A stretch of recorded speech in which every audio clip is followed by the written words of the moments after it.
I want to publicly apologize as well. Usually when we have guests on, we do like this whole little spiel. I'm here like 30 minutes early. We get the place set up. You come in, have a coffee, like, hey, what's going on? And came in and I was like, I need 5 fucking minutes. So you're a fucking trooper. I appreciate you. I'm so sorry about It's that. not. I'm always late, so no stress for me. Do you mind if I ask? I actually do not know what you do for work. I know that you said that you weren't in the office today, but like outside of being a professional badass, like what is it you do for pays the bills? I'm a payroll specialist. Okay. So I work for a company. It's a government contractor. Ah, We staff people on an NGO? It's various like DoD, Department of Agriculture, could work with a lot of different agencies, but we have people in IT positions. I don't understand any of the IT, but I make sure people have benefits, they get paid. You're like on the everybody's accounting happy. side? Yes. So Gotcha. I'll do accounts payable, some receivable, payroll. Is that what you, because I'm not trying to dig too deep into like the credentials or anything. Did you go to school for accounting? No, I went to school for criminal justice and psychology. Oh, you thought showed them. I was going to work in prisoner reentry, and now I work in payroll. Handle the payroll. But It makes you feel better. I went in for finance and accounting, and I work in information systems, so we're Well, both okay. Yeah, beating the kind of trends. swapped. Yeah.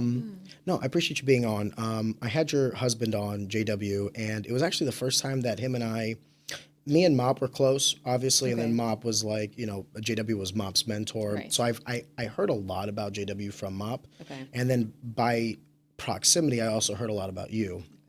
At the time, you weren't with JW, and then over the course of time, things have progressed with your personal relationship with him, and obviously you guys are married now, so congratulations. Thank you. But in that conversation that I had with JW, it was clear that your presence in his life was monumental. It was He's the best. yeah, it was a big part of his story. And the reason I enjoyed that for 2 aspects is, one, it makes for a great second guest. But 2, it also, I have a wife and I appreciate her, and I know how much like I value her and how much she adds to my life. So whenever I see like another man who kind of is on that same path, you just tend to appreciate Respect it. it. So long story short, we have you on today, and I wanted to say thank you. Well, thank you for having me. Where I wanted to start is with your journey in jiu-jitsu, because when I first knew you, you were actually just kind of like helping AJ out with his career, supporting him, being there for him. Right. But I didn't really know you as the martial artist yourself. So if you don't mind, I want to take a step back and ask, when was it that jiu-jitsu was even put on your radar? So actually I was training at that time. We got our blue belts together, like the same round of promotions. But I started training in 2009, got super lucky. I know a lot of people do a ton of research, look up different gyms in the area. I worked at a tanning salon, and one of my friends was like, hey, I do this cool thing. Do you want to check it out? And I was like, I got nothing better to do, so I'll go with you. And just stumbled in, had no idea what I was getting into, didn't know anything about JW, didn't know anything about what jiu-jitsu was, and I tried a class with her, and I just loved it and stuck with it. So probably didn't get serious about competing until I was a purple belt. So maybe, oh gosh, I think that took me probably 5 years or so. So 2014, 2015. If you don't mind me asking, how old were you when you stepped into the gym the very first time? I was 17. 17. Oh, I so was you were young. Okay. I was a sophomore in college. I skipped 2 grades in middle school, so I graduated at 15, started college. So I was a sophomore in college. But yes, I was just, it's kind of crazy to think about now how many people, like the other black belts who were there day one when I started. I'm like, oh gosh, you could probably tell some really embarrassing stories about teenage Anne. Thought I was super cool, trying to rear naked choke people at frat parties. Like, I don't know what I'm doing. Can we talk about that? What was that like being a teenager in college? Because like if you're 2 years ahead in high school, that means you're 2 years behind in college. And I hate to say it this way, but like, I mean, college is a completely different environment. Oh, yeah. What was that like, getting along, going out and trying to have fun and not being viewed as like the little girl? Yeah, it was odd for sure, and I would say that high school was probably worse. Really? Because, so if you think about it, when those kids were driving and like 16, I was 14, so I never had a date in high school, never, went to the dance with my friends. I'm very lucky I met my best friend when we were sophomores in high school, so like we're both giant goofballs, so we ended up going to college together. Having her there made it way easier just to have a friend. But when I started college, I also joined a sorority, and I think that Helped a lot. was a big part of it because it taught me how to socialize. Like, yes, it's weird to be that much younger.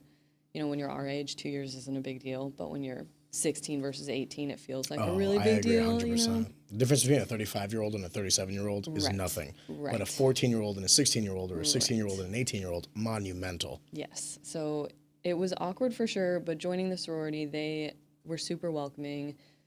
And then just having that friend group. Like, Were they cool? Were they cool? Forgive me for... Yes. Were they cool with that? Because, like, I'm sure there was, like, maybe some friction there, at least at the start. There were... Because you're definitely the younger one, right? Yes. When I started taking leadership roles, it got a little weird with some of the girls. You know, if I was, like, trying to discipline someone who's older than me, and you're in college, so nobody wants to, nobody wants to No one wants to listen to anyway. Anybody anyway, yeah. Right. But, yeah, they were all awesome. Where'd you go to school? Like here in the state? Or? Yes, UMSL. So did I. Okay, really, cool. Oh, really? What class? 2012? 2015. December 2012? Okay. 2015, yeah. So we're probably very close to actually I'm 32. the same age. You're probably 33? 33. Look at that. Holy shit. Dang. And you graduated a whole 3 years younger than my dad. Oh, all right, girl. My bad. No. I'll lower my tone for the rest of the conversation. No, please don't. I won't look you in the eyes. Please don't. Now I do jiu-jitsu, and I probably have had a lot of brain cells choked out of me. So. Do you think that's a thing? Getting choked out? Maybe like at a certain, if it's happened too many times, You think so? Not like the first time or two, and I have never gone unconscious. That was a joke, but I feel like if you let it happen Over repeatedly, and over again. I feel like there probably could be an issue. I think there's probably some science to that. I mean, Or it's lack of maybe oxygen to the brain, right? So just wanted to take a second to pause the action and just tell you guys, thank you so much for consuming our content. Easy Talk is a passion project. This podcast is just a bunch of like-minded people coming together to produce some cool stuff and talk to some cool people. One of the things I would very much appreciate is if you could possibly like the video or subscribe to the channel, just because it helps us in the algorithm and ultimately to grow, to get more exposure to everybody, including ourselves, and ultimately just make a better product. Take a second, I'd greatly appreciate it, and on with the show. Too long. Like Yeah. if if someone doesn't notice, maybe that would be an issue. That's an interesting perspective because whenever you think of CTE, it's like so synonymous with like impact, Right. boxing, kickboxing, Right. football, hockey, and all these other things. But there's like, by the same metric that would work in contact sports, so it should also technically work with everything else. Someday they'll autopsy us and see what's going on. What happened in our One day brains. we'll realize. So you went to school a little earlier. When you went to university, you went 2 years ahead. And obviously you studied criminal justice. When was it, when you graduated, did you immediately know that you didn't necessarily want to go into your field, or did you try your field out and then kind of life took its course? Like, how was it that you graduated in this degree, in this field, yet you're now in a completely different environment? I think this is a problem whether you're 16 going to college or 18. I think we're all way too young to decide what we probably want to do for the rest of our lives. So my thought process after my first couple years of general education, I was like, you know what, I really like that criminology class. I really like that psychology class, so I just want to keep learning that, so I'm going to get degrees in that. And then I was in my mind trying to find ways, like, oh, what could I, like, mold my job, my future job, to what I wanted to study. I wasn't really studying something based on the job I wanted. So I never really ended up in that field. I did an internship with the St. Louis County Police. My dad was a homicide detective for my childhood. Shout out, Dad. So, yeah, he was pretty badass. They'll never himself. find the bodies. He probably would know how to hide them. He's about to Google me. He's like, who's this guy? But, I never ended up in that field. The worst part is probably after I graduated, 20 years old, I have 2 bachelor degrees, and I got a job at Steak and Shake. Like, this is kind of a low point in my life. Well, it was that transitionary point of, like, you trying to also figure out what it is that you want to do with your life. Right. You said something earlier that I could not agree with more, and that's, like, whether you're 16 or 18, I was going to say 30. Yeah. I think it's wild to tell a teenager, like, what do you want to do for the rest of your life? Right. I mean, I'm sure in the last 10 years, the passions and the drives and where you put your efforts have changed over the course of your life. Yeah. Yeah, I still don't feel like I know, other than doing jiu-jitsu, I don't know what I might do in the next 20 years. I don't either. It's all up in there. I went in finance. I worked in corporate finance for 4 years. And when I tell you, Ann, I hated my fucking life. Yeah. I was waking up in the morning like, what am I doing? And then, thank God for my wife, I was like, I'm going to quit my job. And she's like, okay, cool. Do you have another job lined up? I go, nope. Also, Right. I don't want to work in finance anymore. She did not leave me. Thank you, wife. Well, hey, she probably wants you to be happy too, and I'm sure she could see how miserable you were. In hindsight, it was the best decision I ever made because that was like what led the domino effect that led to my life today. But I guess what I'm trying to say is like, I coach high school wrestling, and I tell all the kids, I told them last night, I go to a 2-year university, like go to a community college, get your general education out of the way, give yourself some time to mature, to grow, to like expand your thoughts past just high school, get new friends. Get shitty jobs, get new jobs, just expose yourself to life, and then you'll have a better understanding of what it is that you want to do. For some people, at the end of the day, it's the dollar at the end of the paycheck, right? They don't care whether they're shoveling shit or eating shit. They'll do it for the right salary. And then for some people, they need their passions. And I think different strokes for different folks, but I do think that it's a too big of an ask to ask an 18-year-old. What do you want to do for the rest of your life? And by the way, saddle yourself up with tens of thousands, if not $100,000 of dollars of debt, which if you wanted to open business, we wouldn't give you that loan. If you wanted to get a house, we wouldn't give you that loan. But if you want to get an education, and you're going to pay, have at it. Oh, by the way, you can't file bankruptcy on that one. Yeah. Interesting. Anyway, forgive me. No, I agree. So that's interesting because you graduated with this degree, but you never even really got your feet wet in that field. No.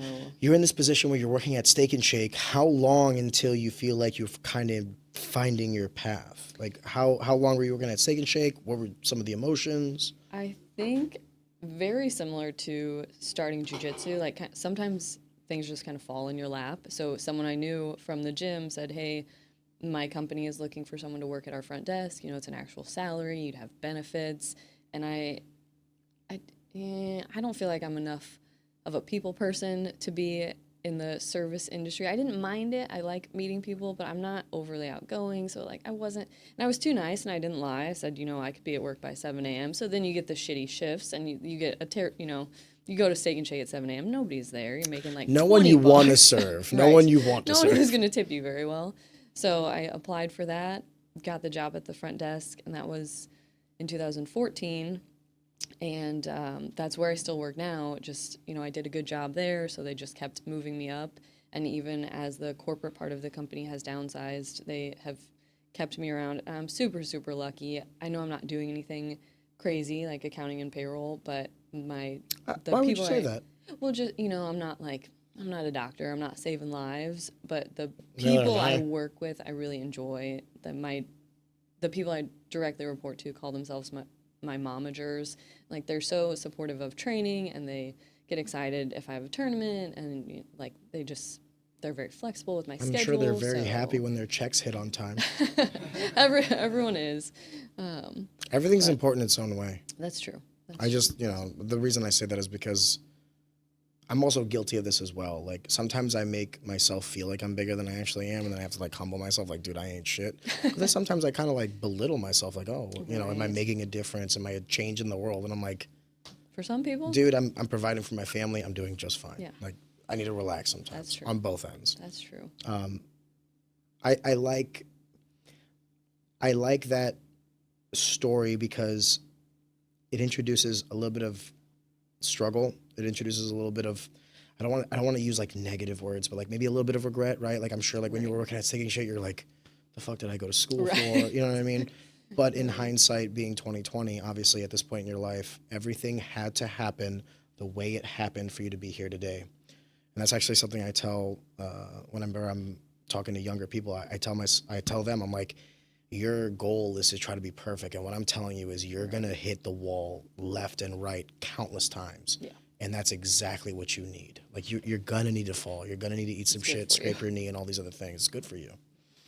This is just taking one step back, slightly unrelated to, but it turned out to be a little bit of a blessing when I was working at Steak and Shake, even though I hated, and I'm not trying to say something bad about Steak and Shake. I just didn't enjoy being a server. It wasn't fun. Felt like I was not doing what I was supposed to be doing. The CEO is going to watch this and go after you. Well, doesn't necessarily seem like they're doing great either. But my dad, he's passed away now, but he had a double lung transplant. So I was the one with the flexible schedule, being a server, that every morning I could take him to therapy, whatever. So it worked out that I didn't have that full-time job. My mom was working full-time, but I was the one who was able to pick up some of that slack and help take care of him.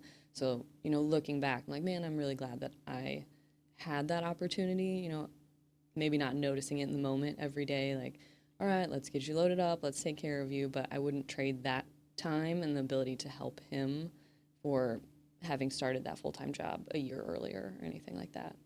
So. I think it's very special that you think like that. Thank you. I think the vast majority of people don't think like that. And that's being able to find the good in the bad and the bad in the good, right? I think that's beautiful. Practice. I think it's beautiful. And God bless your father's legacy. Obviously, you're here today. And I'm glad that you could be there for him in his time of greatest need.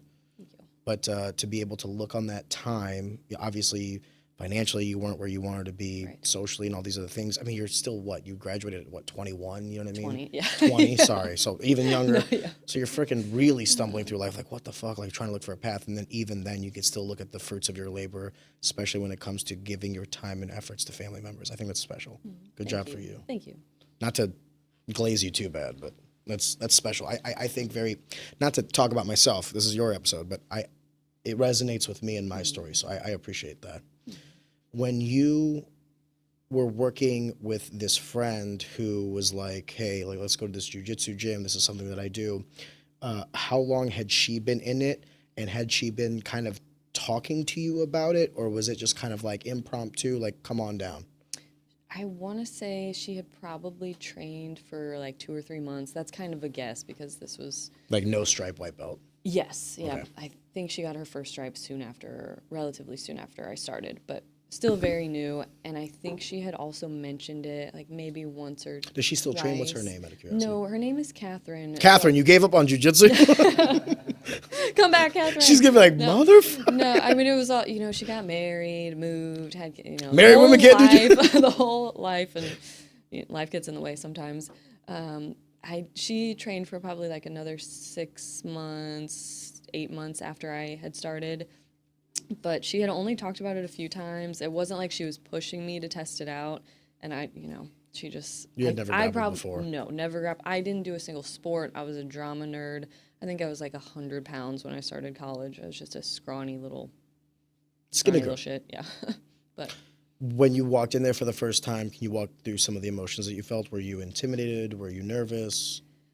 it helped that it was a women's class. Okay. So I went, and it ended up just being the two of us. So JW was instructing, but it was just my friend and I. So it was kind you of guys like got like a free private. Yes, it was like a mini private lesson. And if you think back at that point, I think there were only 3 women at the gym. Like, it's still a male-dominated sport. It's important to then, note the time in this. Like, this was when JW was fighting. This was like before he had established what he has today. Right. So context matters. Much smaller crowd, not very many women. Yeah, I don't know. So I think that made it less intimidating, and I think I was just too young and dumb. I really had no clue what I was getting into. I remember we worked mount escapes, and I was just like, all right, well, that was fun. Like, I don't think it clicked in my mind, like, this could be self-defense. I distinctly remember that it wasn't until I got a purple belt that I even thought about a black belt. Like, the promotions were never in my head. I was just like, I enjoy doing this, and, I like to threaten people that I'm going to choke them when I'm hanging out. So Don't tease Ann with a good time. Hello. That's an interesting paradigm that you're bringing up. Like, you didn't even think about it until, like, it wasn't until your purple belt that you even started thinking about black belt. So what was it? Was it just fun? And for this pure sake of this is fun, you're coming to jiu-jitsu? For sure. And That's I such think a wholesome response. I am the rarest, and I think most people, especially women, probably start for self-defense. Like, most of us don't show up at a gym like, I want to go compete and be a world champion. Do you think women start for purpose the way men do? Because I know a lot of guys that go into martial arts because they don't have anything else. I was going to say, I'm going to just take a guess that for men it's not as much of a self-defense thing. Maybe sometimes, I don't know, maybe if they do get in an altercation, they're like, well, I really didn't know. No, most men just see red and the bodies drop. That's what I've heard. Yes, I'm sure that's true. No, the reason I bring that up is because if you talk to a lot of guys in martial arts, like, I hate to say it this way, but, like, it's not the most affluent. It's not the most individuals with options in their life. Usually it's predominantly people that wanna like feel fight. like they don't have another route, right? There's not many people that, I don't know, are on the country club and then also on the mats. Does that Right. make sense? I feel like that might be kind of It's switching changing. It's to. changing.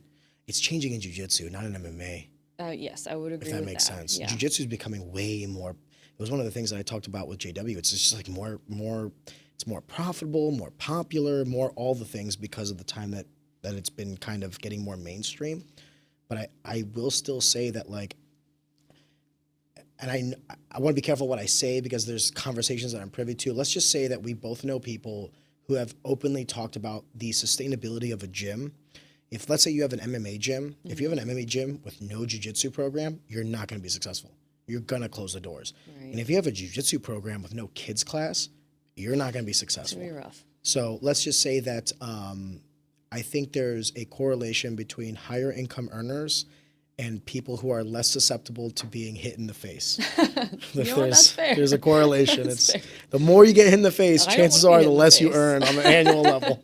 Unless you're like a great fighter. Well, yeah. But the exception doesn't Very make the small rule. percentage. Yeah, exactly. The reason I bring that up is I think you're absolutely correct. However, I will say that I think the reasons why men get into martial arts and why women might get into martial arts are somewhat different. I don't think it's neither good nor bad, just an observation. I would agree. I would agree. I think, again, I think for women, probably the initial thought a lot of times is the self-defense. self-defense aspect. Even if Do they you, show do you up and talk then, to women often about that? yes, actually, I just a couple of months ago, I went and did a demonstration and spoke at a women's conference in Perryville, and for part of it, I think it was approximately 100 women, just like That's a a lot. leadership conference, and I took a poll of the group, like, raise your hand if you have ever been uncomfortable, like, you know, someone's approached you, so every single hand, and then I said, raise your hand if you would feel comfortable protecting yourself in an altercation. Not a single hand. Oh, JK. Not a single hand. So none of them felt like they could defend themselves. So That's a tough position to be in. it's hard. Jiu-jitsu is not an easy sport, and you can do self-defense seminars, and I think just that little bit of body awareness helps, but you have to keep training. We all know it's like use it or lose it. You can remember a little bit, but if you do one self-defense seminar and then for 6 years you don't train it, you don't refresh it, it's gonna, What would you tell me? What would your response be if I told you that jiu-jitsu, and to an extension wrestling, but jiu-jitsu maybe more, is the only martial art that women should learn? Like mandatory, if you're talking about self-defense, if you're learning boxing as a 110-pound girl, sorry. But if you're a 110-pound black belt girl, I don't care if you're a 200-pound man, if you don't know what the fuck you're doing on the ground, you're gonna get choked out. right. And I think, like, so I have a daughter. She's 3 Okay. years old. And one of the things that I think about is, as a man growing up, I never had to worry about the other half of my species the way women do. Right. I hate to say this, but if you're like an 18-year-old girl, Yeah. okay, I'm going to go a step further. I'm going to get some hate on this one. If you're a 22-year-old purple belt in jiu-jitsu, a 16-year-old boy who's athletic is going to fuck you up. Give you problems. I Fuck don't, you up. All right. You want to know why I say that? Because you still have to get the fight to the ground. You still have to do all these other prerequisites before you can start utilizing your martial arts. Meanwhile, the 16-year-old boy is like full on hormones, testosterone, puberty, and he's explosive and fast. And by the way, his body is brand new. How long do you think until he's worn out, though? If he's consistently training something, If if the he's being goal explosive. is to hurt you, he will hurt the woman before the woman is going to tire him out 10 times out of 10. And I'm going to get a lot of flack for this, and I know that. The only reason I say this is because, like, I would rather, maybe I'm wrong, and maybe 9 times out of 10 the guy wins. Maybe that 1 time out of 10. But if you're to talk to women about, like, truly defending yourselves, like, is that what you're going to go off of, that 10% chance that I'm wrong? I would rather just go off of the fact that, like, okay, you're right, Ariane, so we need to train. We need to prepare ourselves. And I need to take another step back. I wish we lived in a society where that wasn't the case. Does that make we sense? all do, And as men, we have a duty to mentor and teach other men so that that's not necessarily the case. I do want women to feel Right. completely safe and that they don't even have to learn jiu-jitsu or carry guns or any of these things. However, Life's not fair. life's not fair. I'm just saying that I have a 3-year-old daughter, and as soon as she gets like 5, 6 years old, I'm not going to like force it on her, but I'm hopefully like getting her into that playful mode where she feels like, oh, wrestling is fun, jiu-jitsu is fun, and hopefully that kind of takes on a life of its own. If not, we're taking her to the shooting range when she's like 9 and she's gonna get inundated You're with a guns. nice little guy. I worry, man. I know. Worry more than anything for women because it's just there's just variables that I never had to worry about.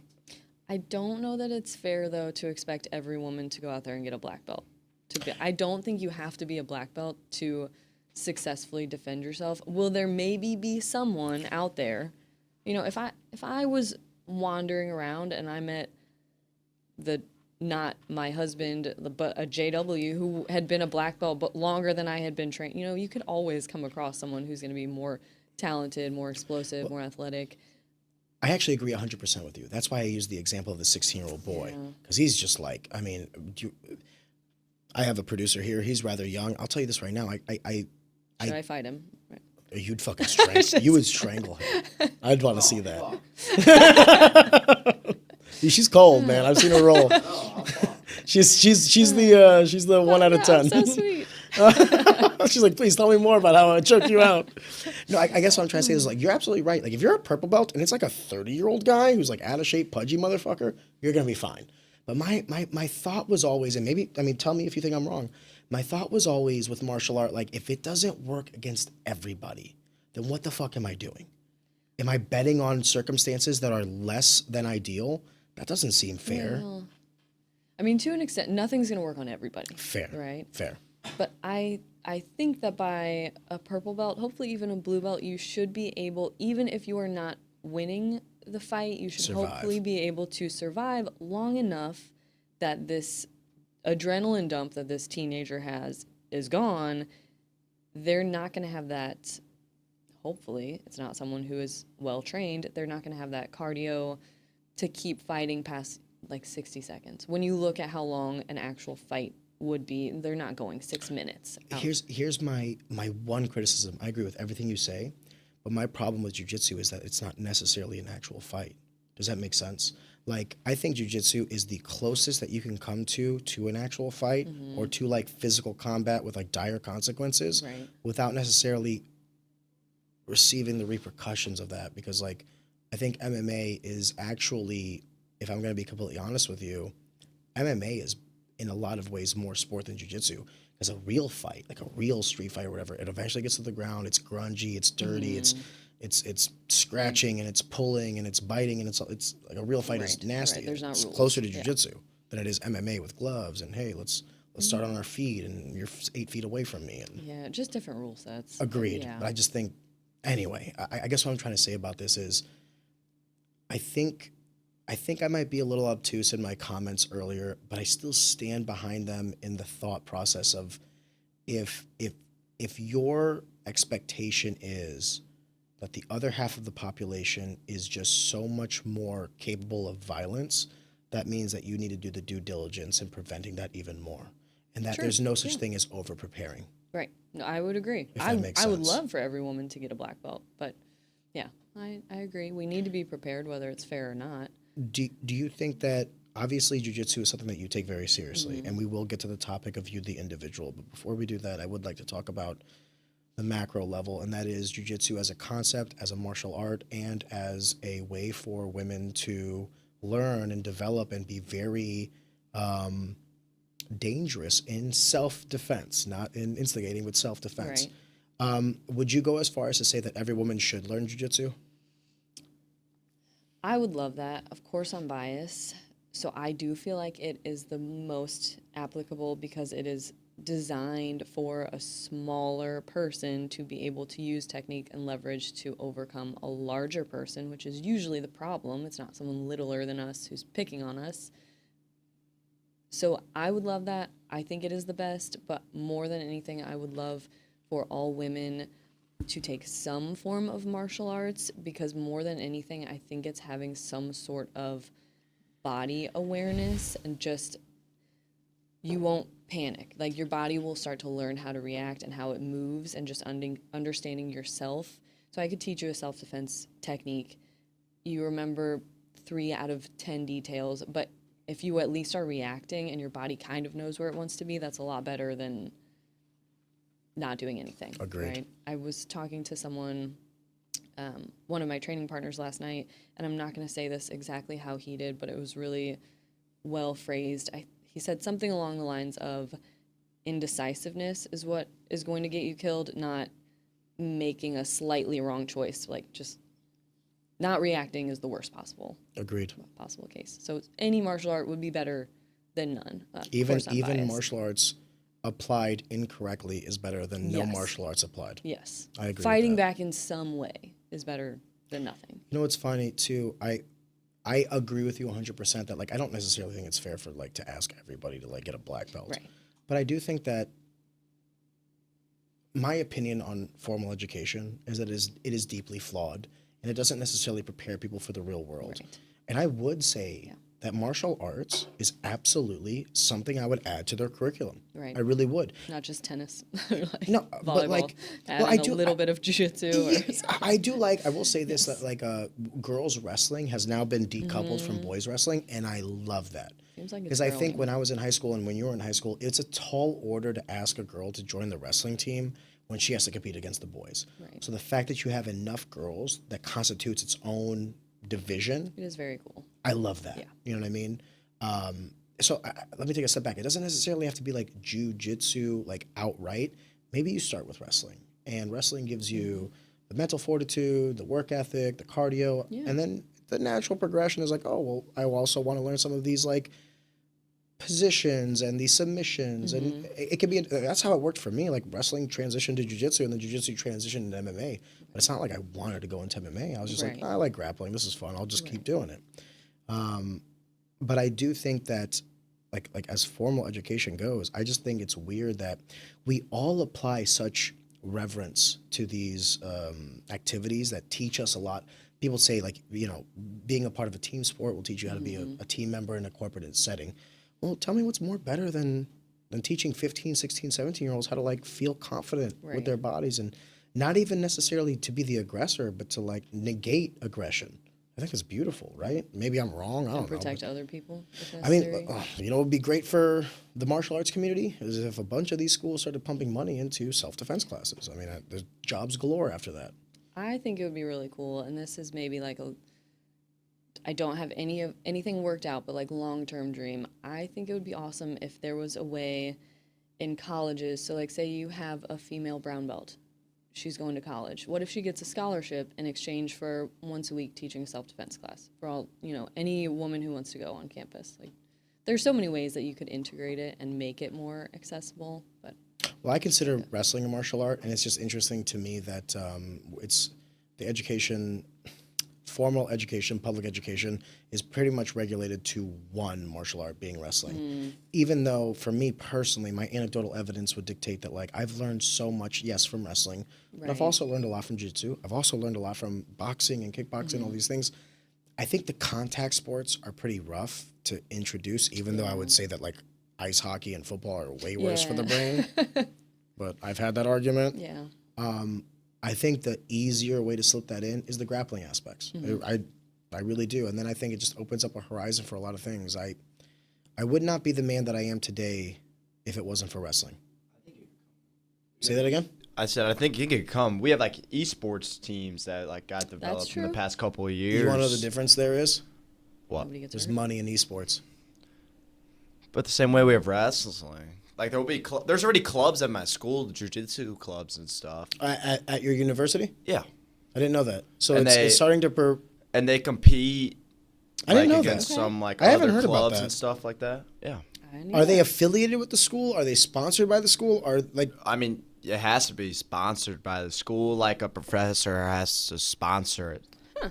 I like that. All right. Yeah. I like didn't that. know. I've heard of judo. I haven't heard that either. Yeah. So I didn't know. Forgive me, I'm a little ignorant to this. I mean, guess. my school also has like a teacher who's a black belt. And you just have an exceptionally cool school. Yeah, maybe you're the outlier. Maybe that's also I am. like that individual who's a black belt was the one who like started having the conversations with the dean and it's like a full-on MMA club. Like they train Krav Maga and stuff like that, but it's mostly jiu-jitsu. Well, let me ask you this: like we have jiu-jitsu class. Tell me if you think I'm too big on this one, but like I would go a step further from your like brown belt getting a scholarship. I wouldn't say that like you should go to a 4-year university to get a degree in a martial art, but surely we could all attest that that is a resume builder as well. So like if whenever I'm hiring people, the reason I look for college degrees more than anything is I don't even care if you got a degree. You're hungry to learn, you can time manage, and you can finish something. But you want to know what looks equally as good to me? This is anecdotal evidence. I'm a state medalist in wrestling at high school. Damn, you just showed me that you could do all those things again. Right. Or You're I'm a dedicated. purple belt or a brown belt, not even a black belt, a purple belt or brown belt in jiu-jitsu. Yeah. Damn, you can dedicate time, you can manage time, you can finish something, you know what I mean? It shows Work me ethic. exactly. It's the human characteristics that I value just in different ways. Right. And I think That's a good way to look at it. I don't know if it necessarily needs to be tied with like higher education, because I think like that has its own its own onion. But I do believe that let me ask you this: what is the goal of public education? By the time you're 18, what should you be able to do? Theoretically, you should be a well-rounded, capable adult. As you said, is not necessarily how things turn out. Shouldn't self-defense and being physically capable in your own Learn how body to be a write part a of that? check, you know, Yeah. manage a budget. Yeah, well, I mean, when's the There's last a time lot you of wrote a things check? we- Yeah, fair. Learn how to manage my crypto That's wallet. true. I don't trust the machines. I don't understand crypto. It's only a matter of time. No, that's a good point. Even an elective class. But then you have to have the funds to hire someone qualified to teach. And I find it hard pressed to find some of these universities that are basically like hedge fund managers at this point. okay. Yeah, I don't think there's any lack of funding. Okay. Let me put it to you that way. If it's that not avenue necessary, specifically. granted, for community colleges, maybe it is a lack of funding. Like I don't want to make a blanket statement, but like if you're at like a 4-year Division I, Division II, even some NAIA schools, I'm sure they have the funding. But will they get, as you were saying, the return on investment? What's the return on investment? Well, for us to see it, it's capable human beings. But if they're not competing, you know, like a You don't think it's football gonna team take? is going to make, I think the popularity of jiu-jitsu will make jiu-jitsu more popular in the sense of like, I know a lot of guys, you know, I'll say his name, Adam Smith from St. Charles and May. He's like the COO of a big healthcare company, okay, like a hospital, not necessarily like insurance or whatever. He's the COO and he's a black belt. And I'll tell you right now, I'm sure like if you were to tell Adam you're like applying for a position and you told him like, by the way, I'm also a black belt in jiu-jitsu, tell me you're a purple belt in jiu-jitsu. He's like, oh, okay, like I know that path a little bit and all these other things. I'm telling you, like if someone puts on their resume like I wrestled at all, even 1 year of high school, that's a bonus to me. 100%. For the school to provide it. You know, like a football team is going to make you a lot. is the I see the value in it. Of course, that's why we do it. Well, higher education and public education. So like, let's do this first. Let's separate them. Public education, I agree with you. enough, yeah. The goal of like by the time you're 18, you should be a functioning member of society. Right. Whether that's like Right. a high labor source functioning member of society. When I was 18, I didn't know shit anyway, right? That's fair. And then if you were talking about like post public education, undergrad, graduate degree, whatever, then yeah, we have like different metrics. But That's true. I guess what I'm trying to say is if I have two resumes in front of me, one's a 4-year degree, the other one's a 4-year degree, and one wrestled or did jiu-jitsu or did any sort of martial arts, Puts it a step above. you're getting the job. Yeah. And maybe I'm biased because of my anecdotal evidence, totally understood. I guess what I'm just trying to say is like, but why do I feel that? I feel that because I know there's value in that. I'm not saying that because like, oh, you did the thing I did. No, I understand. Yeah, what it if took you're to a do purple that. belt in jiu-jitsu, I know you've been through some shit. Right. I know you've gone to practice when you didn't want to go to. I know you've committed. tapped when you didn't want to tap. I know you've gone to competitions when you did a bunch of shit that you didn't always want to do, and you persevered and you time managed and you stuck with it. That's the kind of people you want in your company. Right. If you had a company full of black belts, I doubt that company is going to be a bad company to work for. Let me put it to you that way. Right. Maybe a lot of ego, maybe a lot of like, lunch fights or weirdos, something. Why are you guys rolling for the third time today? Like, can you get the spreadsheet done? Yeah. I was talking with your husband about this when he was on, and it was kind of like the progression that you had and the way, obviously, you had been at JW since the beginning, right? So like he was at some point exclusively your mentor / teacher. And then For a long time. somewhere along the lines, those lines kind of got a little blurred. And then not the mentor part, but Right. the interpersonal, like, okay, this is getting a little bit more friendly / intimate / now you guys are married, right? I do want to beg the question of what was that like? Because you do take jujitsu seriously, because it is a big part of your life. But then obviously you're like starting to develop feelings for this individual who just so happens to also be your instructor. Right. Let's start with the easiest question first. How difficult is that to navigate those waters? At this point, I don't think it's difficult. Yes. In the very beginning, of course, it was super nerve-wracking. It was one of those things that we kind of were like, oh, this probably is a bad idea before we decided it was a good idea. At least for me, I know that's what I thought. I was like, man, I can't ever picture myself training under someone else. This has been my entire life. It had been over a decade. And then what if you guys break up? Now right. are you going to... Exactly. Don't shit where you eat. that was my biggest If fear. this doesn't work out... Yes, I'm screwed if this doesn't work out. This is such a huge part of my life. I was competing at that point, like taking it very seriously. But then what belt rank were you, out of curiosity? Forgive me. Very end of brown belt. Oh, wow. Like, I think it was like a three stripe brown belt. Okay, at okay. that So point. not like... So I was committed. Yeah, like yeah, this.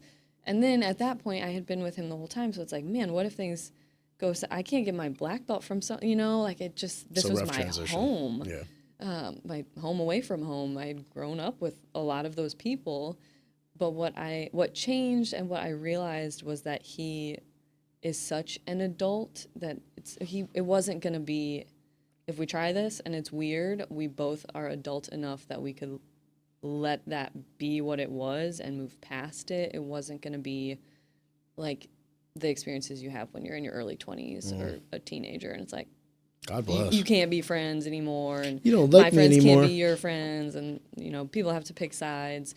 So that's what finally made me okay with it. It was like, you know what, if it does go bad, I know he's fine stepping back to that just instructor role, and I would be perfectly fine stepping back to that student role. So like, why not give it a shot? It was just getting past that initial fear of like, oh, what if something does go bad? Was it ever hard to kind of put on the student cap versus the girlfriend cap versus because that's, I can only tell, like, I love my wife, right? But there was never a moment where I was like my wife's coach. Right. So I don't know. I cannot say for certain if like that would affect me. I'd like to think it wouldn't. Like I truly like to think so, but I don't know for certain. Did you ever feel like maybe there was like when, at least in the early stages, was there some like awkward moments? There was like some, you were clearly understanding that he was trying to understand how to navigate this and vice versa? I think what made it a lot easier is that we had started for so long. He was the coach. So it wasn't like my boyfriend or my husband all of a sudden was trying to boss me around. If we had started together, that would be a problem. No, you're fine. I do remember, and not, as you had mentioned earlier, dating someone else in the academy, and we got our blue belts together, and I specifically remember like he would try to help me with something. I'm like, you're the same belt rank as me. Who are you trying to tell me what to do? So I already was in that mindset, but there was one time, and I don't remember what it was, but I distinctly remember JW was teaching class, and I made some sort of like joke, like the peanut gallery, and afterward he was like, hey, like, you still have to set the good example of being a respectful student, because if you start to do these things, other people think it's sets the okay. standard. Right. And I was like, oh, shit. Was this when you guys started dating? Yes. Okay. At the very beginning, and as soon as he brought it up that way, and like I said, he's an adult, so he wasn't like, It's also his I'm place of mad at business, you. right? There's a lot of variables to that. Yes. But he approached it in such a nice, like kind of explaining it to me, like where he was coming from, not just like, hey, I'm pissed at you. It was just like, hey, like that probably didn't look great. Could you try not to do that anymore? And I was like, oh, shoot, you're right. And I accepted it, and I had tried after that. And at this point, we're married. Everybody knows it's us, so we'll give each other trouble in class, of course. But that was the only time at the very beginning that I was like, yeah, and I still try to set a good example. So if he's teaching and I'm watching, I will get irritated if there are people having little side comments. I'm like, shut your mouth and watch. Like, Can I ask that? Do you think it was made easier because you were almost near the end of that, at least progression journey? Okay, we never stop progressing in jiu-jitsu. But when you tell me that like you guys started dating around the time like mid to end of your Right brown before my belt, black belt, it's yeah. completely different than starting at like Yeah. the beginning at your white belt, right? Because my questions were actually more geared towards like, at least my perception of this is like, you know, if you're dating the coach and like you get your blue belt or you get promoted to purple belt, there's the doubts, right? Like, oh well, did she get it because she's dating the coach, or did she get it because she's actually a purple belt or something like that? Right. Was there ever any moments of like that where your credentials were ever questioned by anybody? Not by anyone else. One of the only, I won't even call it an argument, but I got frustrated, I think, when I got my black belt. And this is going to sound crazy, just bear with me. I had taken 3rd place at Adult Brown Belt Worlds in like June. And then I got my black belt in July. And in my head, I was like, man, like I was 3rd place. I was on the podium, but I didn't do as well as I could have. And there was another person who was promoted with me. And I was like, well, we've just come up the ranks together. Like, was that just so we were still together? And I got frustrated. Like, Some self-doubt. yes. And I brought that up to him. And he was like, do you really think that I would just give you a black belt without considering every single aspect, like what your next tournament is, how you've done? And he mentioned one of the things that I had done in the brown belt tournament at Worlds. He was like, I couldn't coach you fast enough to tell you that. That's how I knew you were ready for that next belt. You understood the game. You knew exactly where you needed to go. And I was like, oh, man, you're right. Now I feel like a dummy. Of course, you're not just going to hand out a black, like, even though it's me. He takes it so seriously. I also think that's like, Natural. This is the second time I'm going to tell you something that's unnatural. I don't think you realize that like that's a high esteem of self-accountability you have.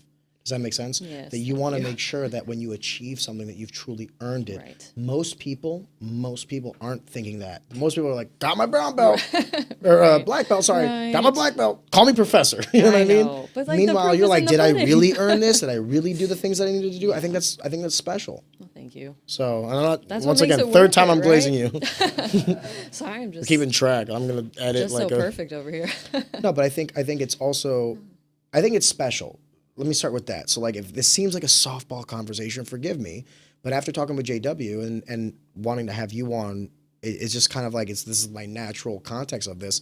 I think it's special because it goes back to me, my wife, and our relationship. I've never had this variable, so like it's intriguing to me how you guys navigated it. And by the way, it seems like you guys have done it very healthy.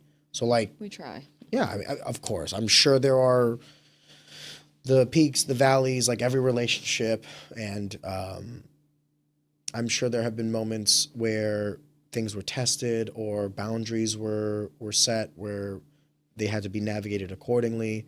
But I do want to ask what it's like to have your husband be your coach. Like, when is it that you guys, obviously you've probably had conversations about this, but like, you know, how do you distinguish like, okay, you know, time to listen as a pupil or time to give feedback as a wife to time to listen as a wife? Like, how do you guys navigate that? I think we are pretty good at separating. Like, we're at the gym all the time. We're there twice a day most days. It's his full-time career. I teach multiple classes a week, and I attend almost all of his. So if we're at the gym, even if I'm giving him trouble, you know, like even if we're joking around with each other, like he is the coach, and I'm not afraid, even as a black belt, to call him over and be like, I think I'm messing this up. Will you help me? Will you watch me? When we leave, we both need that break too. Like, you, just like any other job, you can't always take it home with you. So we don't have mats in our house. People are always surprised. Well, I take that back. We do, because sometimes he'll film lessons for people who are out of state. But we don't go home and just drill. We're there plenty. So we get home and it's like time to unwind and be us, and we don't really want to talk about jiu-jitsu. There are times, of course, it's like, hey, like, did you watch this person tonight? I think, like, really we need to give him stripes Because you're still in soon. competition too, so I'm sure whenever it's time for you to compete, I'm sure it's a little bit more. And he is so good.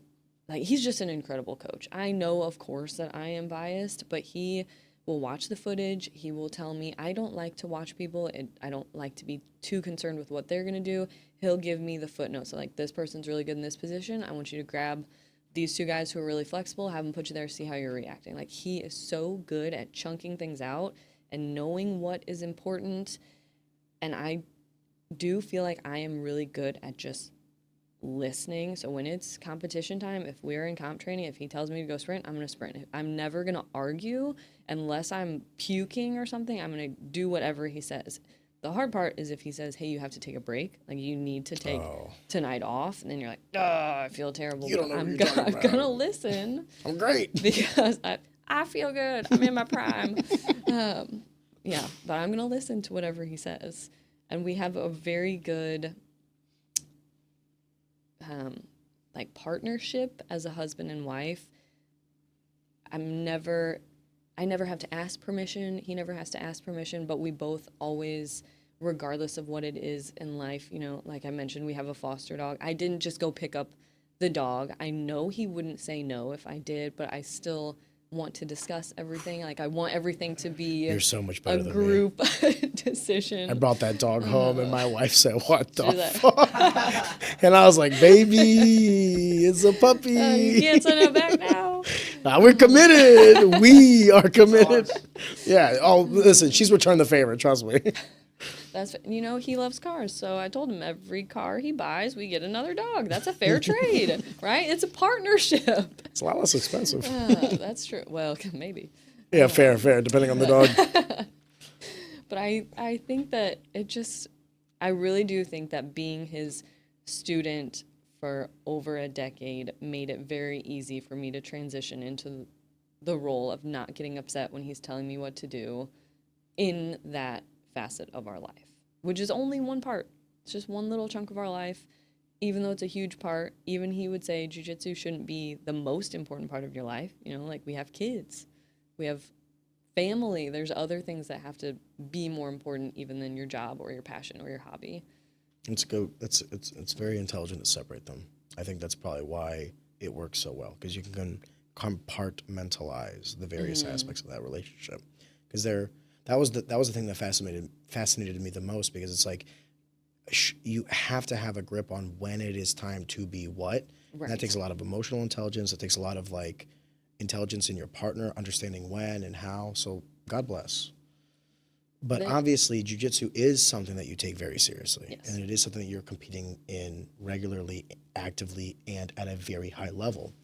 I do want to start with like the very most basic question, and that is, what is your goal with this? Like, are you trying to be the best there ever was, Ash Ketchum, or is it just like this competitive hunger and you're just trying to see how long you can ride that wave? Like, what is the horizon when you close your eyes? I feel like I'm at a crossroad right now, and I have not entirely decided. I won Master Worlds in 22, 23, and 24, and my crazy husband talked me into fighting the young people and going back this past year to the adult worlds, which was... For those that aren't necessarily keen on jiu-jitsu, the difference between adult and master, forgive me. So the adult is anyone 18 to 29, but you could drop, so I'm 33. You're allowed to go down in age if you'd like to go back and compete with younger people, but that's the most prestigious thing that you could win, would be the adults world championships. So I won it at my age bracket, which is 30 to 34, Master 1.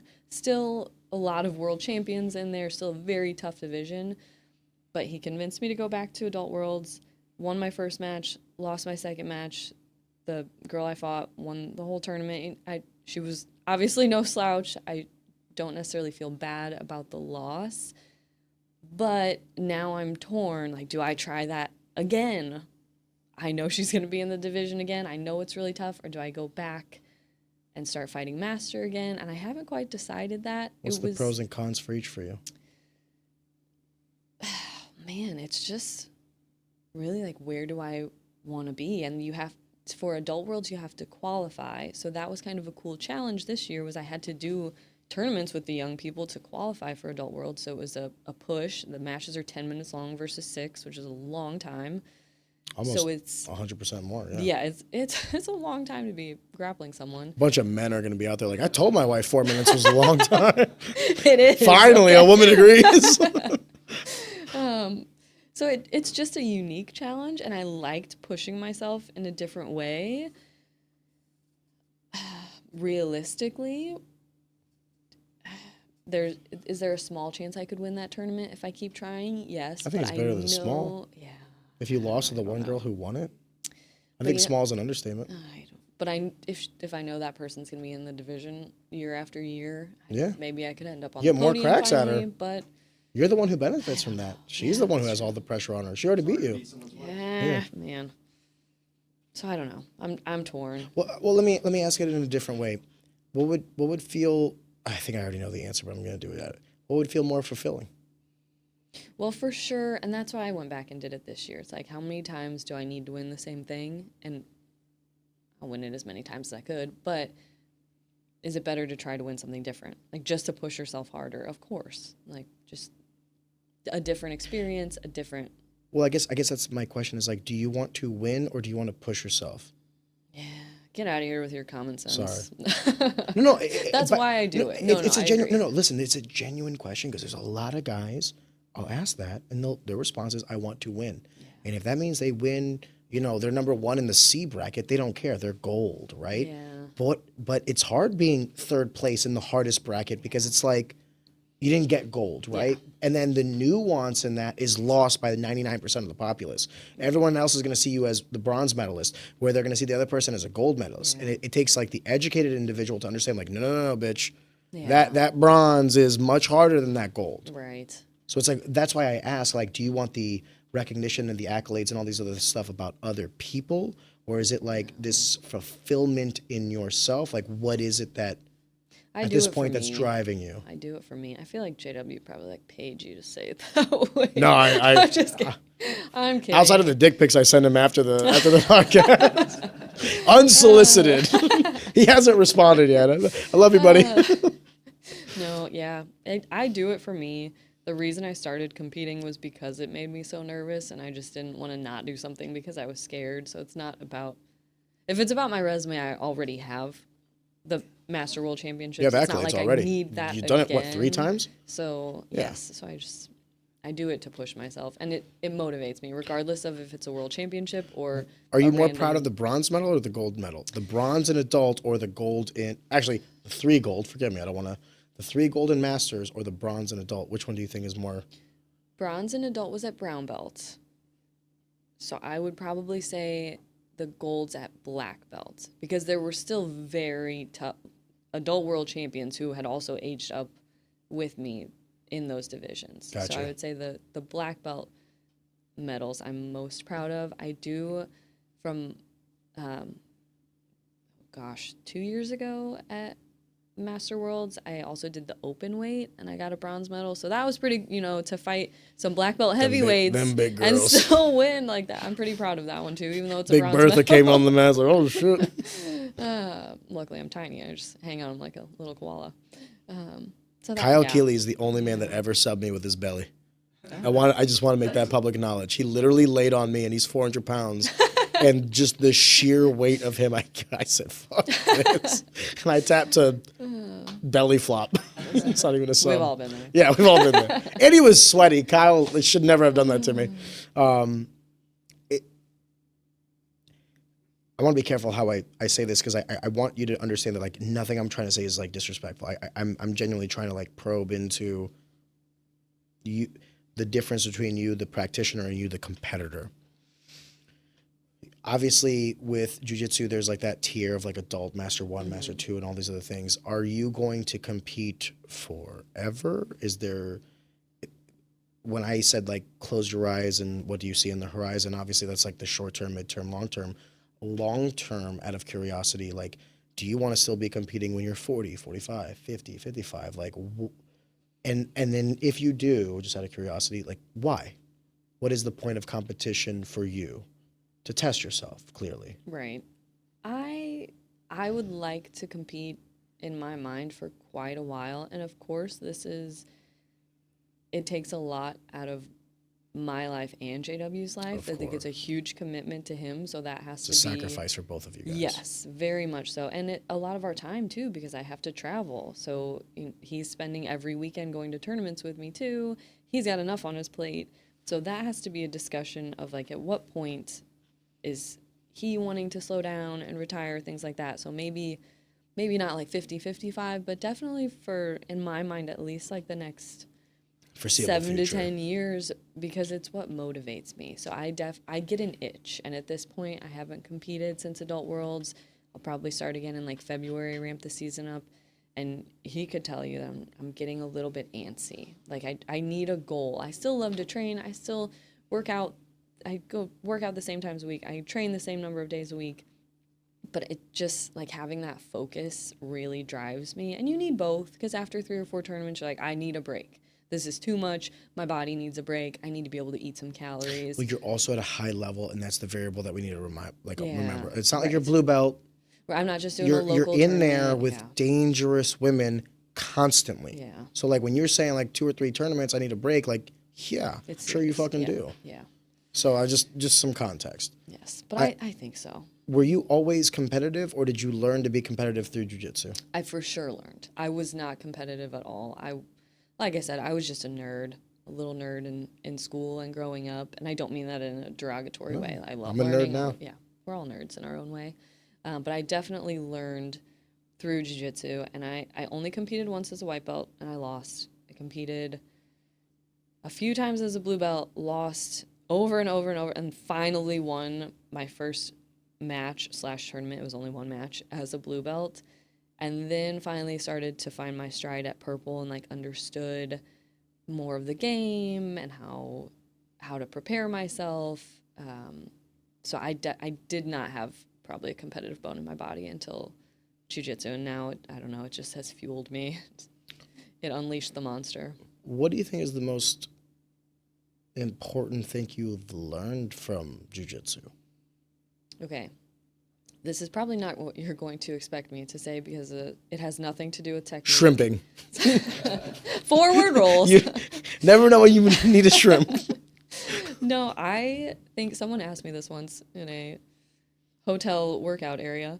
I think it has taught me how to appreciate everyone for who they are. So everyone at our gym, it's not people I would go hang out with had I not had that common bond of jiu-jitsu.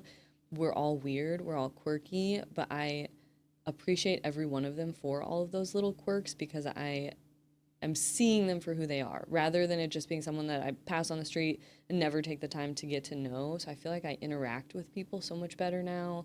I appreciate them, I understand them. So I think that's really What's the word biggest for that? takeaway for me.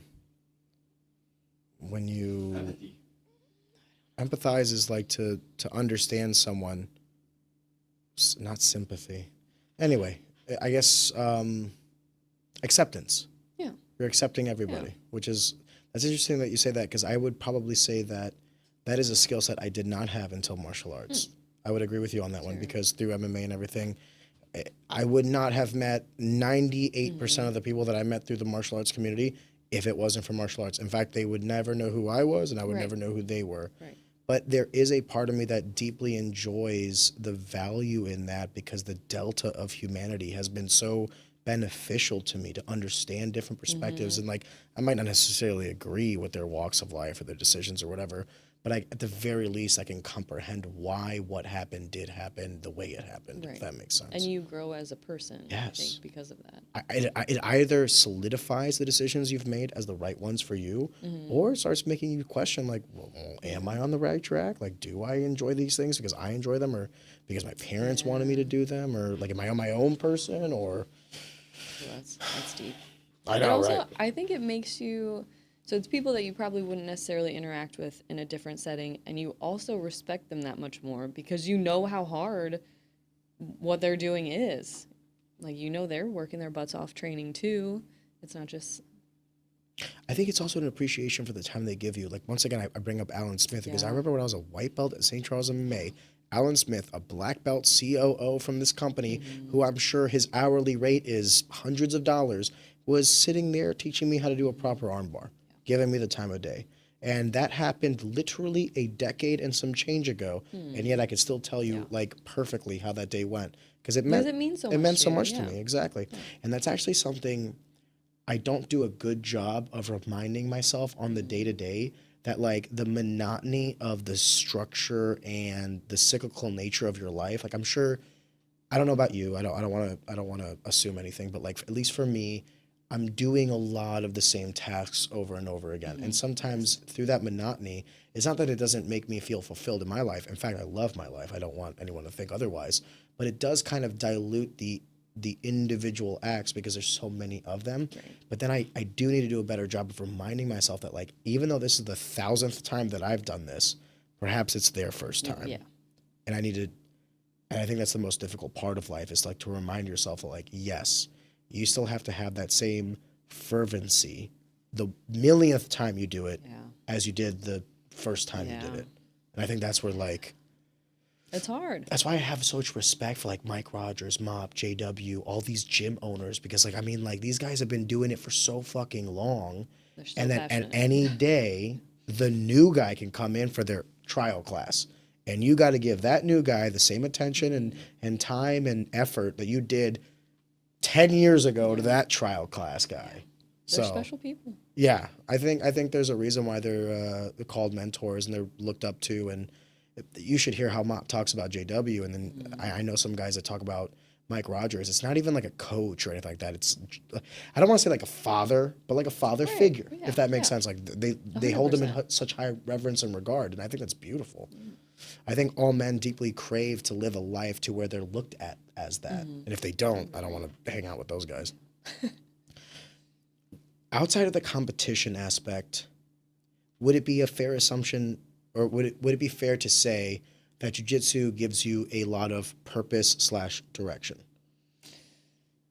100%. We talked about how I do have, a big kid job. However, I got a we all career. need some Got insurance. PTO and health insurance. But it's what I enjoy doing. So, like you said, day to day can get monotonous, and sometimes you go to teach class and you're like, I feel like I've shown this 7 times this month. How Because does you nobody have. get it? Because you have. But like you said, it means so much. And like maybe you say it in a different way that someone finally understands it this time and you finally get to see it click. And just the ability or the opportunity that I have to do that day in and day out, I realize that I'm very lucky, whether I make note of it on a day-to-day basis or it takes something special for me to kind of be re-sparked, like, oh gosh, like this, what else would I rather be doing with my life? Like this is where I want to be. It's the people I love. I see them every day. I'm still learning every day, which I think is a big part of jiu-jitsu. We never, there's always more to learn. You find different ways your body moves. So it's I love learning. It's constant learning. It's constant changing, constant pushing yourself. So I can't think of anything that would make me feel more fulfilled than that. Do you enjoy the aspect of teaching as much as you enjoy competition? I do, and I would say I put more pressure on myself because of that. In my mind, Because of teaching? Yes. For every class, and I remember JW one time going to teach a seminar, and this is, of course, like, not dramatic. Dramatics isn't the word, but like a little bit over the top. He was like, what if this is the last time I get to visit this school? What is the one thing that I need to teach them if they never get to see my jiu-jitsu again? Like I don't ever get to come out here. I get hit by a bus. Like what I need to think of the best techniques I can show them today. And I was like, oh Lord, like that's a whole extra weight of pressure. Like what do my students, what do my teammates need today? So I put a lot of thought into it, and I will still, even now, I've been a black belt for over 6 years. I will still ask him sometimes, like, hey, can I talk through what I want to teach tonight in class just to make sure there's no details you think I'm missing, make sure you think everyone's body can do, move these ways. Because I like you said, I take it so seriously. I don't take myself seriously, but what I'm teaching you, like, it needs to be correct. I'm not here to just make stuff up, be like, oh, I'm the black belt, so, whatever I show you, you'll try to do. Like, I want it to be right. I want it to work for you. I want you to find ways that you can make it even better for your body type. So I put a lot of thought into each class, and I really stress about, you go home and be like, oh, why didn't I phrase it this way? I should have articulated it better. And then, this person would have understood it, the body mechanics better. I try to think about what line drills will go with what I want to show. So I think the teaching is more, not stressful, but I put more pressure on myself it's 100% to do a more good stressful. job with it. It's 100% Because it's for someone more else, stressful. right? I feel a weight of every time, like any of the kids or any of the adults that I've cornered or coached or whatever. I think to myself, whenever I was competing, I was in control of my own outcome, and the decisions were solely on my shoulders. But whenever someone goes out to compete that like is either under my banner or that I'm helping or whatever, I always think to myself, like, if they lose, how did I fail them in preparation for this? Like, if they don't have the outcomes, and maybe they won, but like they won and they're bloody and all these other, like, it was a hard fought battle. And I'm like, damn, dude, did you have to go through that to get the win? Like, what else could I have shown you to make this a little bit more of a peaceful environment? And I think when you're talking about the stress or the emphasis that you put on being an educator versus the student, or the teacher versus the student, I think that's the best. Like, in my opinion, that's the only proper way to look at that. If you don't hold it in reverence, if you don't hold it with high regard, then you shouldn't do it. Right. Because you're correct. I mean, in a lot of ways, you're It's an correct. honor. The way JW said it is correct. Is like, that might be the last time, or maybe it's not. But what we were talking about before, where Alan on this random day taught me an armbar, and I'm sure if I asked Alan, he probably forgets. Right. But that one day at that random time meant such a thing to me. Yeah. And you never just know don't what that know. moment's gonna be. Yeah, you just don't know. It's so hard. It's so easy to like go in there and be off. That like that's why I said earlier, like I fully acknowledge this, and that's why I know that it's something that I need to work on personally. And I agree with you, like that. I also hold that in regard, like, hey, they're giving me all their time and energy, and they're looking to me to educate them. They're putting their trust in you. The least I can do is honor this and hold it with the reverence that it needs, and then give. I'm not perfect, and I don't know everything, but I do know that the things that I'm showing you, I know work, and the way I'm going to show you, I know you'll be able to You've learn tested. it. Yes, I never wing anything that I coach. I'm not gonna like, I'm gonna fuck around with this today. Yeah. Or if I do, it's like with a high level group, and I tell them like, hey, let's Yes. work on this together. We're Like, workshopping Yeah, this. exactly. It's like, don't take like Yes. variables can be changed, Yes, for so sure. don't take this as gospel. What do you prefer? Do you prefer teaching or competing? Oh man, that's a tough one. I think. I love competing because Because it's you're so still competing. fun. Yes. But I feel more fulfilled from teaching. So, recently. Get the warm fuzzies. Yes, I have. One of our ladies has started, like this past year, she started competing. She did 4 tournaments, and each time What level is did she? a little better. She's a white belt. Oh, brand new. Very new with it. After her first tournament, I found my first white hair, so I had to send her a picture and say, "This is your fault." This is you. But just like seeing her get better, and even like you said, even when she lost, one of the matches she lost, I was coaching her, and she did exactly what I said. She got out of mount. She listened to exactly what I said. Got ahead, was passing the guard, ran out of time, and just like seeing her, not only technique, but her confidence and also just comfortability with herself improve like that. I think that's a lot more fulfilling, but competing is just fun. Like I love it. I love the push. I love training hard. Even if I'm not the one competing, like doing a comp training for someone else, I still enjoy. But for the warm and fuzzies, like you said, coaching. I think it's human nature to enjoy both selfish and selfless acts. That's true. And that when I'm selfish and I was competing and it was all about me, it was fun. Yeah. And when I'm selfless and it's all about the other people competing and like teaching them and cornering them, that's also fun. Right. I think that both are right. I just think it's so hard. If you would have asked me that question when I was fighting, I would have told you fighting. Yeah. But now because I'm done competing, I love coaching. Mm-hmm. But it's funny how the variables shift based on perspective, based on age, based on where you're at. But I do think that everything you said not that I'm grading you or judging you. You know what I mean? Like, I'm not trying to be like, oh, if you would have said something. But I do think that the way you're approaching it is like the best way to do it. The reverence that you have for it, the importance you put on it, the people around you will be blessed for it. I hope so. And what that also tells me is we are a reflection of the mentors we've had. So like if JW was your coach and this is the way that you value this, then this was taught to you. Oh, yes. So it's like it's a reflection of JW as well. And then obviously if it goes up, right? So like if JW is this way, then it's his coach, and then his coach, and then his coach, all the way up to the progenitors. Outside of jiu-jitsu, what is it that you do? What do you do for fun? Outside of work, outside of jiu-jitsu, you and JW, you guys, it's Saturday night, no one's competing. So, that is actually the best because when you're out of town so much, just having a night to sit on the couch and watch Just Netflix is really great. Crash and be lazy. Eat a little ice cream. Yeah. Feel like normal people. Yes, it's so nice. We love to be home or at our farm. So at the farm, just being able to unplug, not such good cell service, like just be completely away is really nice. If you can sit on the porch, drink some coffee with the sun coming up over the hills, that's the best. But really just be home with the dogs. That's my favorite thing to do ever. Be with my family. Do you mind if I probe a little bit on this, actually? So JW was previously married and he had children. And how is that paradigm in your relationship? Because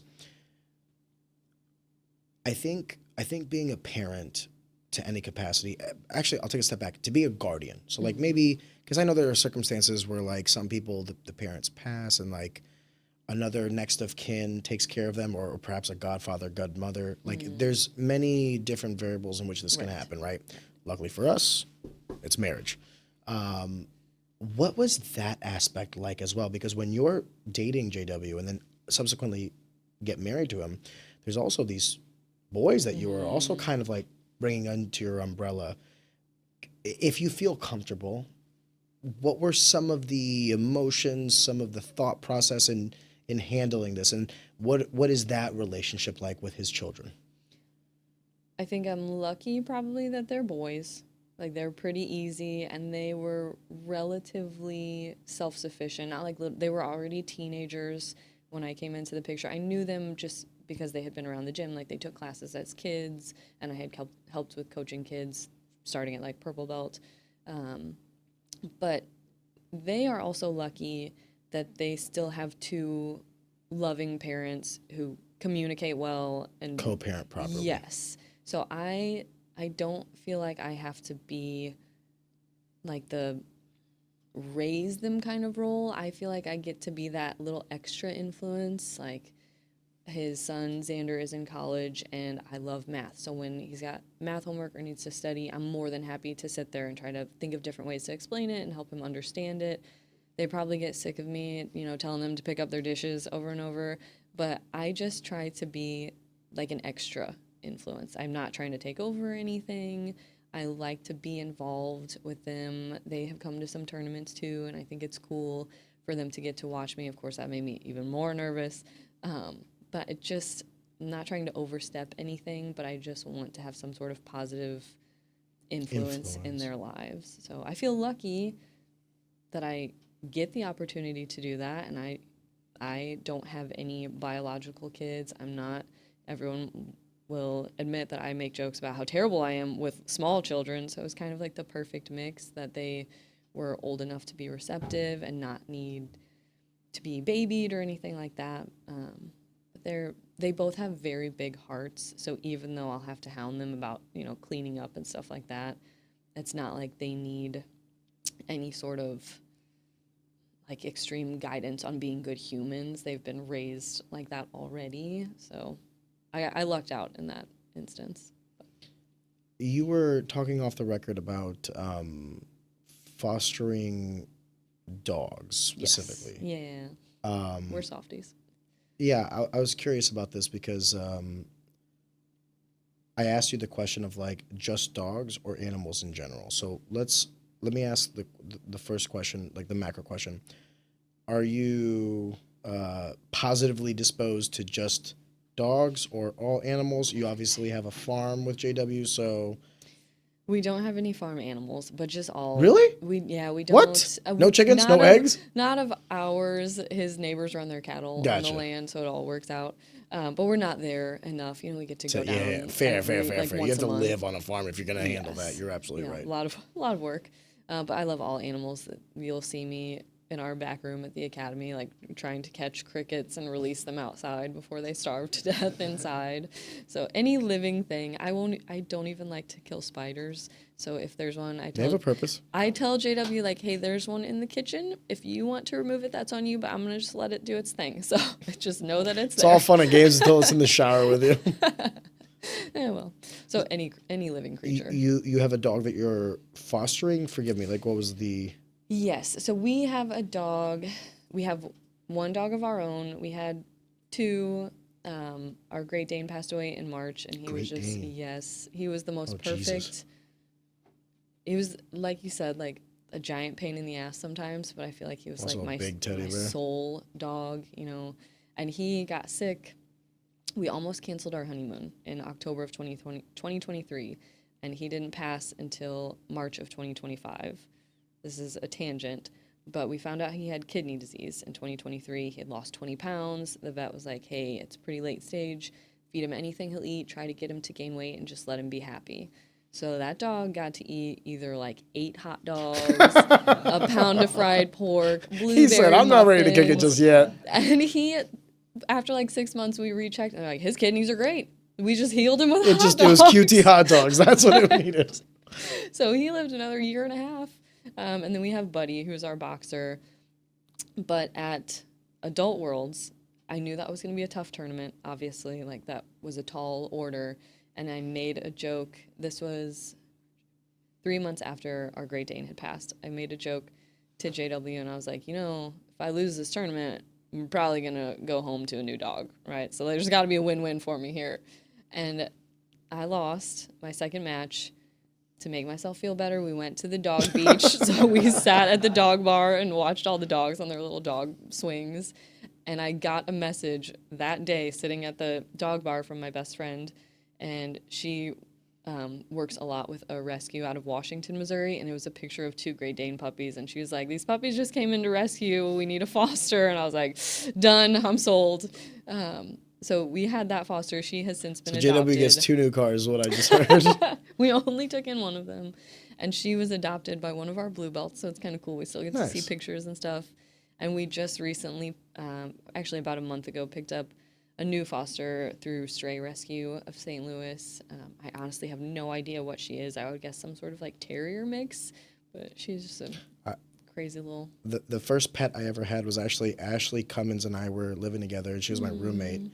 And she had I wanted a dog. Okay. I told Ashley, I was like, hey, I know you rescue animals. Yes. Next animal, I fucked up because I said, next animal you get, bring him home. And then I was at work, and Ashley's like, she's in your room. I was like, oh, shit, all right. I come in, there's like a litter box, and I'm like, hold up, wait a minute. That ended up being the best soul animal I ever had in my life. And Athena she's a cat. She passed away because of intestine cancer, but for that 7 years was my best friend. And I rescued another cat named Aries outside of Mission Taco in Soulard, and then I rescued Lilo from an actual rescue that I didn't stumble upon the animal or anything like that. Is this a dog or a cat? This one's a blue heeler dog. Sorry. Oh, So gosh, Aries was Athena was a Maine Coon cat. Aries is just like a fucking mutt cat, but he's cool. He can hang. And then Lilo's a blue heeler. And when I tell you Lilo, there's probably been 10 times where I've looked her in the eyes and been like, I need to make you into a rug. And then she'll be like, you want to lick on the face? I'll give you a lick. I just got done eating my ass. Oh, just licks my face. Animals remind me, they're not, okay, so I have a 3-year-old daughter, and I will say this. They are very similar to children. There's a lot of aspects of them that are very similar to children. I will say that my daughter is easily the number one in my life. However, when people say oh, that's my kids when they're talking about their animals, I can understand that. I can truly understand that. I will also go as far as to say too, people that don't like animals. Sketchy, dude. Yes. Sketchy. I feel like that's the biggest red flag. Yes. Like whenever I go over Unless somebody's there was house, some sort of trauma. or it's an allergy. Like if it's like I'm allergic to cats, get it. You know what I mean? You're allergic to them? Can I tell you something? I didn't know this. I was allergic to cats. You want to know when I found that out? When I had a fucking cat underneath my bed and I could not breathe. You want to know what I did? Just got over it. Like you could get like if you were Like, dude, built the I would get like immunity to it? itchy eyes and like I couldn't breathe. And like after Body just built up a tolerance? yeah. That's how I got the.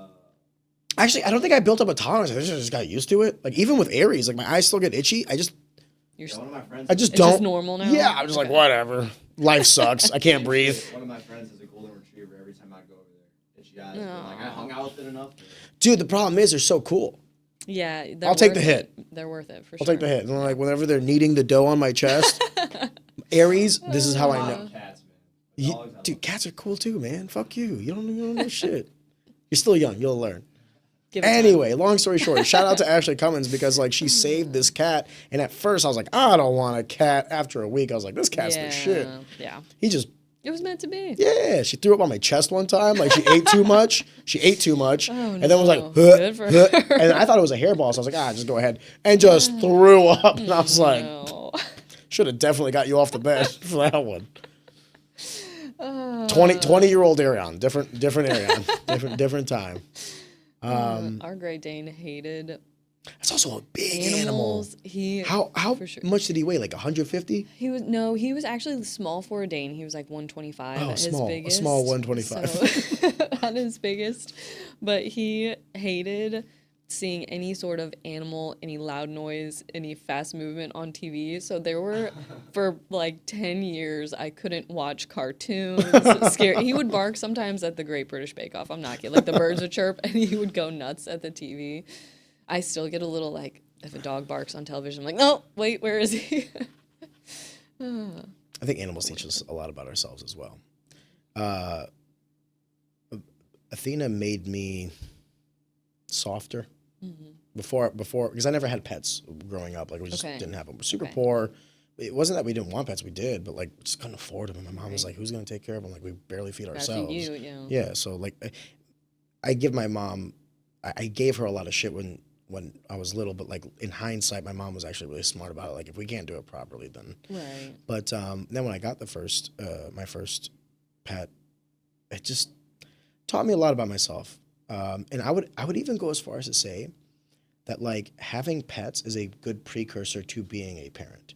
Okay. Because there's a lot of lessons that I learned with The patience. this is gonna sound stupid, but like the patience, there's times where like just like an infant can't tell you what's wrong, the cat or the dog can't tell you what's wrong, so you have to kind of like use context clues and take some time and be patient and figure things out. And then there's going to be a lot of messes in the house that you're just going to have to kind of take on the chin. And by the time I had my daughter, I was like, been here, done that, like for the majority of it. Yeah, I mean, it was different because it's a human, so you're like, shit, you know what I mean? Yeah. But and it's the first thing that you'll ever have that will outlive you, ideally. So there's like some different context there. But I will say that like it also taught me a lot about the last time I cried from something dying was my mom. It's like when my mom died, I cried. And then when my cat died, I cried like a fucking baby in that vet clinic. Yeah. Dude, I cried so much. Like I got like a migraine from like, cause I never cry. And then when Shaq died, oh my God, I was a mess then too. Cause Shaq was the goodest boy. He was this little shih tzu that all he wanted to do was like put his butt on you and take naps. Aww. And it's weird too. When I got Lilo, I felt kind of guilty. Sounds weird. Like when we rescued Lilo, like it was almost a part of me that was like, Shaq, don't worry. Like we still love you. Does that make sense? Yeah, I totally get that. But I think if you think about it from their perspective, they would want you to do it in their honor. Yeah. They don't want all those animals to be stuck in a crate in a shelter. No, it's just I totally get that though. You feel like you're acting like they can be replaced and they can't. It's a totally different relationship. Like it's exactly right. I just didn't want to feel like anyone thought like they were getting replaced or anything. And before we call it quits, before we put an end to it, I tried to cover the big topics that I thought, but if you felt like I didn't do justice on any one topic, please like feel free to tell me to eat shit and tell me where I failed. You really want me to tell you to eat shit? No, this was great. I feel like we We covered a lot of ground. Let me ask you one more before we call it quits, actually, if you don't mind. Of course. So we talked a little bit about like the competition side, the teaching side, but I didn't ask you about like, I mean, obviously you're a black belt yourself now, and you know JW has many gyms, many affiliate gyms. He's promoted guys like Mop, who then create their own gym. Phil, who's then gone and created his own gym. Has there ever been a part of you that has flirted with the idea of possibly being an entrepreneur yourself through your own school?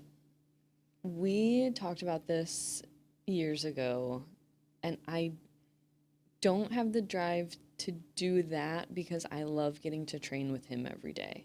So if we change that dynamic and I had to go run my school and he was running a different school, we wouldn't get to see each other. I wouldn't get to train with him. And I love our academy. I love the people there.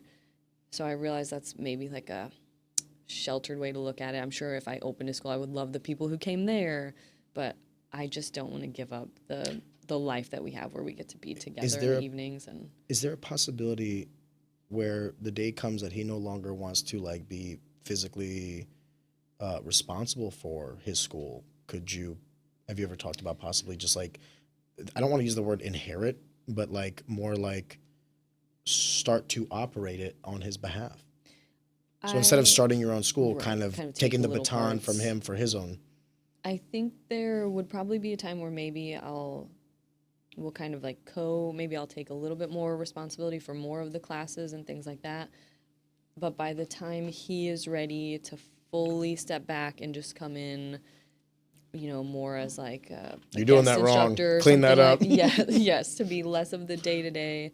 At that point, I feel like it will be more of like a big life change. And we don't know what that will look like. Do we retire to the farm? Where are the kids going to end up? Like, we still want to be close to them. And by the way, this is So- like Very long hypothetical, time. for sure. Yeah. For sure. So I think that while I'm still around, he loves to be there too. For sure, it's a lot of work. I don't think people understand that being a jiu-jitsu instructor is not just showing up and teaching that hour-long class. There's a whole lot that goes into it, but he loves to be there. So if I'm there, I can't imagine where he would be doing something else. Like, I think we'll continue to be a partnership in that until we're ready to really shift gears. I say retire. I'm 33, so like that's obviously a ways down the road. He'll probably be ready for something like that before I Well, he's am, also but been doing it for, I guess the real reason I ask is because, like, think about it. We were talking about how you started with him when you were 17, 18. he was already a black belt. He was already Yeah. a black belt. Yeah. So, like, in the last been a long decade time. plus, he's still, you know what I mean? Yeah. So, like, sometimes we forget that, like, yeah, we say, like, oh, I'm 33 and all these other things, but realistically speaking, I mean, I don't know about you, but up until I was like 21, everything before that was just pre-gaming. like that's the dark ages. Like the lights turned on after that. You know what I mean? Yes. So like I joke around with my wife and everything. I'm like, I'm only going on 10 years. Give me another 10. See where I'm at. You know what I mean? This is just the beginning. Yes, exactly. So, Anne, I appreciate you coming on. I hope this was what you expected. Yeah, it was very fun. Thank Okay, you for cool. having me. Once again, I want to apologize Oh my about gosh. the start. That's fine. She like came in and I shook her hand and I was like, we're on the second floor. I need 5 minutes. I'm so fucking sorry. I can't work in these conditions. I'm so sorry. No. She's like, I'm just here to hang out. I'm having fun. Well, listen, I appreciate you. I look forward to watching you progress in terms of the competitive side, but also watching and seeing what you do with everything you. else as well. So Thank you. thank you for being on the podcast. Thank you so much. I'm getting all sweaty now.